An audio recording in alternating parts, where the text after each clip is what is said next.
اب مریم نواز اور نواز شریف کا یہ حال ہے کہ یہ جہاں بھی جاتی ہیں لوگ ان کا پیچھا کرتے ہیں، کہتے ہیں جی کہ حکومت آپ کی جعلی ہے، مینڈیٹ جعلی ہے، واپس کریے۔ ان کو چاہیے کہ حکومت واپس کر دینی، مینڈیٹ مان لینا چاہیے ان کو کہ جناب واقعی یہ حکومت جعلی ہے، مینڈیٹ ہم نے چرایا ہوا ہے۔ اچھا خاصا عزتدار آدمی تھا نواز شریف، مگر بیڑا غرق کر کے رکھ دیا چند ٹک ٹاکروں کے چکروں میں، ان کے ساتھ ہی پھنس گیا اور دیکھ لیں بیڑا غرق ہو گیا ساتھ ہی نواز شریف کا بھی۔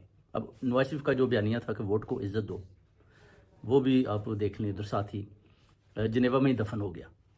تو یہ ساری صورتحال ابھی جاری ہے پاکستانیوں، ان کو چاہیے کہ حکومت جو ہے نا واپس کرنی، مینڈیٹ کو واپس کرنا، کیونکہ ابھی عوام ان کے ساتھ نہیں کھڑی، قوم نہیں کھڑی۔ آپ دیکھ لیں 3 سے 4 آدمی جو جنیوا میں ان کے ساتھ کھڑے تھے، ان میں سے ایک نعرے لگا رہا تھا، 3 ان کو بڑی شرم آ رہی تھی، سارے جھکائے کھڑے تھے، ان کو سمجھ نہیں آ رہی کہ ہم نے کیا کہنا تو کیا نہیں کہنا۔